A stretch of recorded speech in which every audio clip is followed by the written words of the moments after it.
Welcome back to How to Souls. My name is Rach and today we are continuing with our walkthrough of Dark Souls Remastered. Now, there's a sneaky side area here in Blighttown called the Great Hollow.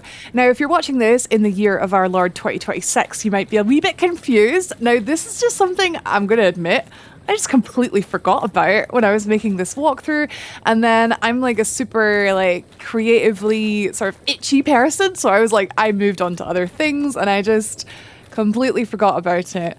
Hey, Siegmeyer. So we're doing it now, you know, better late than never kind of thing, before I release my Dark Souls walkthrough compendium. So like I said, better late than never. So you, if you didn't know, the Great Hollow and Ash Lake at the bottom of it is accessed just through this big heckin' tree here. It's in the name, Great Hollow, here in Blighttown. So all you have to do is climb this big route here. It's super obvious, you really can't miss it. Just like, there's only one big tree in the swamp. Pick up the plank shield here and just roll through this wall because it is an illusory wall that leads to this chest. Now, in this chest, we have twin humanities, which is lovely, but behind it, even more lovely, another illusory wall. So the chances of someone finding this were like, what? Who thought to roll through two walls? I love it. Welcome to the most secret place, question mark, in Dark Souls. So secret, I forgot it existed. But yeah, here's the Great Hollow. So the main enemy in this area is verticality, it's gravity, it's sort of like jank. This area is so jank because if you're coming into this is a 2011 game, right? If you're coming into this after playing modern games, you might think, oh yeah, I can land on that tree branch, but like you totally can't. Like there's a lot of jank. It is going to get you killed. The first thing you want to do though, however, is drop down deliberately into this central sort of hollow log here and pick up this shiny. This is the Chloranthy ring. This has the same effect as the Grass Crest shield in that it has a stamina recovery effect. Doesn't increase the amount of stamina you have, it boosts the recovery speed. So once your stamina is empty, it'll fill up again faster. And this is a great effect to have when you are a melee character and maybe you haven't leveled up much stamina, so you're finding yourself at low stamina a lot. It's a good ring. It's a good ring. Okay, so there are a bunch of shinies in here. Most of them are upgrade materials. There's also basilisks that will spit curse mist at you. But like I said, the biggest trouble is gravity. If you ever find yourself sort of stuck because there's like a tree root above you, like above your head, just move slowly because if you don't... yeah. Yeah. So what happened there was, yeah, there was a tree root like above me and it just pushed my character off the branch. So I fall to my death quite a lot recording this walkthrough because it's just, it's just so jank. I'll point out a couple interesting parts of this area before we move on to Ash Lake. First up, the basilisks. So I thought, because I recently upgraded my monitor, right? I was like, what have I done? Is this like a HDR thing? What's going on here? But do you notice their curse breath is black in here? They drop Eyes of Death. That's nothing new. That's for leveling up Nito's Covenant. But yeah, the basilisks here, their breath is black. And then we get down to the bottom and it turns like peach again. I don't know what it means. Maybe they're like sort of struggling for oxygen in this giant tree, dead tree. I don't know. But there is a soul item to pick up there. We're kind of calling that bloodstain lost. You cannot jump over there. You can't run over there. You can't. You attempt to get that bloodstain and you're gonna die. The only way we could get it is if we went all the way back round. But I feel like if you're going through Ash Hollow, incredible. If you're going through Great Hollow, don't do it with a lot of souls because it's very hard to get through here without dying. And Exhibit B, this is another case of I've just been playing Elden Ring and I come to this and I think, oh, that looks like I could drop down there. No, you can't. You can't drop down there. So don't try it. There is a crystal lizard that I keep missing here and I finally caught up to him this time, but I hit my sword on a tree. So that unfortunately is just like a part of having a big weapon, and that crystal lizard's quite hard to get. You can drop down here though. And the idea is we're just trying to get to the bottom, picking up as many shinies as we can. There's a blue Titanite chunk here. If you are going for platinum and you're leveling up one of every infusion weapon, you're going to want to take your time and try to get these shinies. There's one in particular, this one here. This one here is very hard to get. Now I do attempt it. I fail miserably. But it is, yeah, this one down here, if I'm not mistaken, is another blue Titanite chunk. Just down here. Yeah, so somehow Palpatine survived doing that. Don't attempt this again because honestly, screw that shiny, man. Screw it. It's so silly. I don't like it. Okay, once you get to this like sort of netting sort of platform, do be aware, careful, there are a lot of sort of hidden drops in here, and some of which could cause you to fall to your death. There's one that will be sort of safe. But first of all, just to point out, this ladder at the edge, again, is kind of misleading because you climb up it and think, okay, cool, this will get me back to the top, right? Maybe I'll have another chance at getting this shiny. This ladder, and the ladder just after it, goes absolutely nowhere. It goes nowhere. Once you get to the top, you do get to this bit here where you just literally cannot go any further, and it gives me untold amounts of fury, really. So we're just going back down again. Keep an eye out though. Obviously we are taking our time as we go through here, but there are a bunch of crystal lizards in this area, which will have a bunch of upgrade materials. So hopefully if you're able to safely get one of those, like, go for it. But it's nothing that you can't get elsewhere in the game, really. Twinkling Titanite is expensive, yes, but like, it's readily available. So it's not worth dying over a lot of the time. Okay, this hole here is one that I would choose to go down because we can sort of step off and grab this shiny here. Another blue Titanite chunk. Nice. So that one is pretty easy to get. Just don't roll off, just literally just step off and we can get to the next layer. If you'd rather, there is the ladder that you can take as well. Picking up these Eyes of Death. I'm still not over the black, like, curse breath. Like, I wonder if there's a reason why that is. Like, are these different basilisks? I don't know. We'll cover that in a different video, shall we? Here's the way to go down via this soul. But I have in my head I've maybe missed something. So I'm just having a quick check. Yeah, there's that one up there that I'm gonna be honest with you guys, can't be bothered getting. I actually think that one might be a red Titanite chunk up there. I don't care. I don't need it. It's not worth it, really. We're just gonna progress down to the next level. We just want to get to the bottom as soon as possible, really. As safely as possible, as soon as possible. A mix of the two. Okay, so now we're getting down to the mushroom layer. You can jump off early. Just as we get around here to get this shiny down there. You can step off just onto this mushroom here and then across to this one to pick up this Titanite chunk. This is a bit more useful in a lot more situations, at least. Now this path is super straightforward. It's filled with lots of tiny little mushroom boys and then bigger mushroom men. So they're going to attack you one by one, up to you whether you want to take the time to defeat them or not. They do make the cutest little noise when they perish. The big ones, however, will heck you up. So what I quite like to do is literally just one hit, roll away. Wait for the punch, one hit, roll away. Oh, here comes his child. Oh, good night. Good night, son. Yeah, these guys are terrifying. Even at my current, like, health, I wouldn't put it past them to one-shot me. They do have the option of doing a combo, so do be aware. Sometimes they can punch twice in a row. This one doesn't seem to want to do it, but we definitely do see it later on in this walkthrough. I'm not bothering to go for a combo. I'm literally just hitting once and then running away, just playing things safe. There's two of them, so... you know, you could mess up and then get hit by two of them at once and you're definitely dead. Oh, there we go. There was a combo. So he punched twice in a row there. So that's That's just proving why I'm taking this nice and easy. I did get a little stance break there, which was nice, but I didn't take advantage of it. So what was the point in that?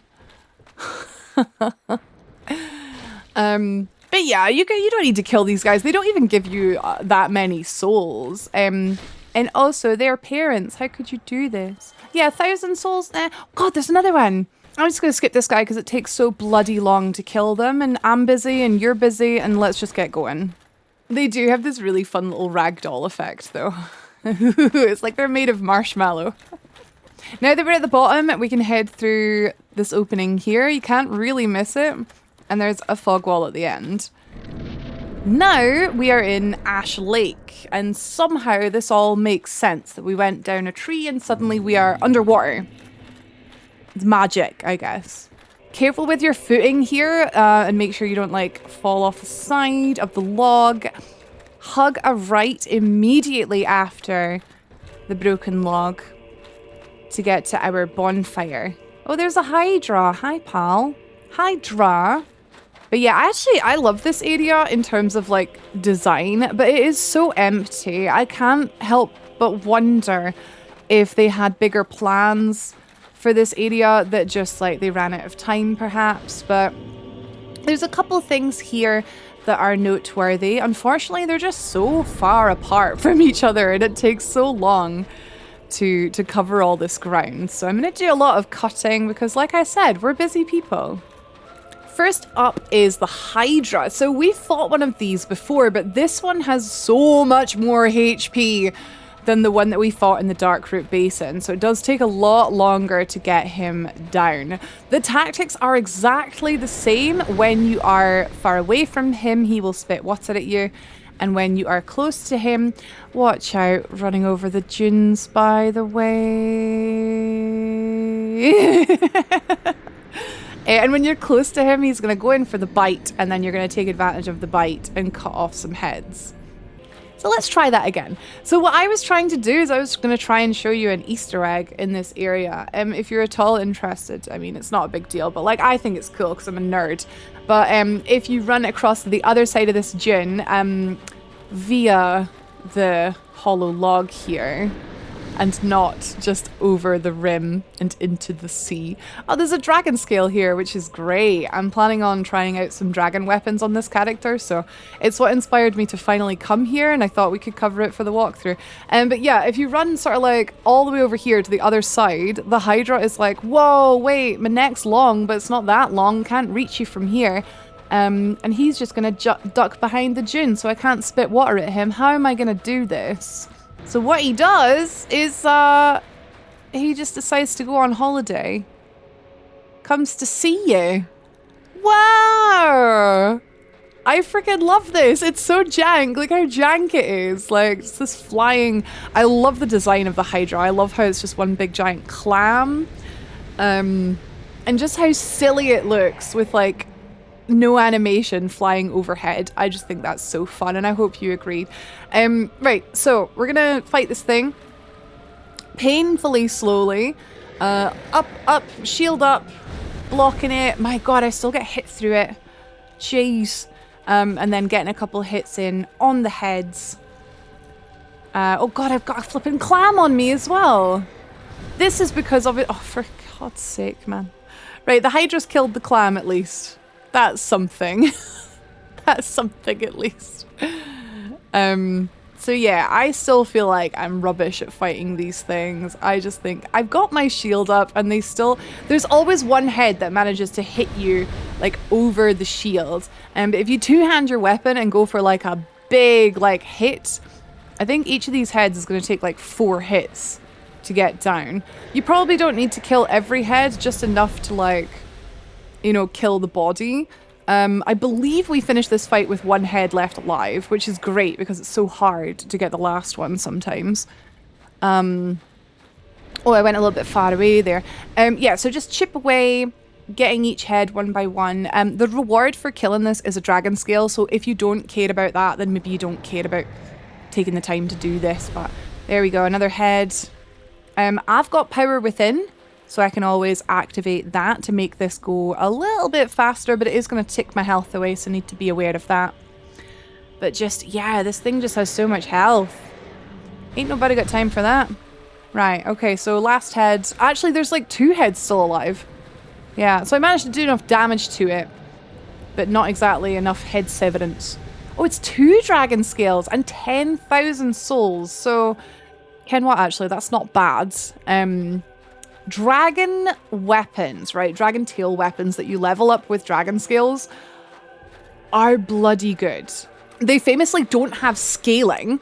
So they're very good for like low stat builds, or perhaps if you're wanting to put your leveling up points into something other than like attack stats, sorry. But yeah, they're good, they're good. So I tried out a couple shortly after recording this video and it was a good time. So yeah, you never know, dragon scales could be worth it. There's another dragon scale back here that I'm just gonna speed up this footage for because my god, this area is just huge and empty and it takes forever to run anywhere. Okay, here it is, another corpse with another dragon scale on it. So this is definitely the place to come if you're looking to level up some dragon weapons. Okay, now we're gonna run back across the beach. There's nothing really that exciting on the way, just a couple of clams. We're heading for this next hollow tree just up ahead here. Okay, so you'll notice, sort of down by the water, careful, there's an entrance just here. So there's some basilisks, there's some boggly eye frogs in here, and a mushroom dad as well. Now this one loves to combo, and I have no health flasks available, so I'm gonna very slowly and painfully and carefully just beat this guy to get him out of the way. With him down, now we're ready to head back outside again. So this route sort of cuddles around the outside. There is another basilisk here, so be aware of that. And then it leads to the next part of the area. But before you move on, we're just going to actually go back onto this route because you will notice around halfway, there is a little platform we can drop onto. Very carefully, just sort of inch off the route. Look, the curse breath is like clear again. I'm obsessed. It's so weird. I don't know. Oh my god, I'm like suspended in space here. There we go. Finally fell. And then if you head up this tunnel, there's a shiny on top of the mushrooms here, which is a mythical great magic barrier, giving you huge amounts of magic defense, really helpful for dealing with spellcasters. Right, so, okay, that was our big pickup for that area there. And now it's a heck of a run to the next area. There's a clam here just chilling. You can fight the clams for a chance at their drops, Twinkling Titanite or Purging Stones, both of which are always handy to have. However, I've got no health potions, and I'm just like, oh, not really that fussed about fighting this clam right now. Best way to deal with them, I find, is to block them, and then as they are sort of a bit stunned from being blocked, you can hit them back. I did die to that one, and I was so pissed off because if you die here, you have to run all the way back, and it's just such a long, empty area. So in my fury, I did make a little cut there. Sorry. At the end of this spirally beach is our final area in Ash Lake, and oh my god, it's so long. Let's go. I need the turbo heckin' button. But this is a pretty cool reveal, actually, to be fair. This is the everlasting dragon, right? He's so heckin' cool. Look at him. His wings just go like, yay! Okay, Senpai has noticed us. It's pretty cool. He's just like this big guy with like this tiny little head. I love his tiny little head. And his fluffy tail as well. So the everlasting dragon does have a covenant. The dragon covenant is what gets you the dragon headstone and the dragon torso stone if you did want to cosplay a dragon. Around the back of him, you can cut off his tail. He doesn't really seem to mind, and that gets you the dragon greatsword, which is a weapon that levels up with dragon scales. Like we were talking about before. So that is Ash Lake. We got our covenant, we got our bonfire. This is a warpable bonfire, so you can always come back here should you require later. And that's it for this walkthrough. And with that, I believe that's our Dark Souls Remastered walkthrough. Complete at last after all these years. Thank you so much for watching. Subscribe to How to Souls for more Dark Souls and Fromsoftware games, and I will see you in the next video.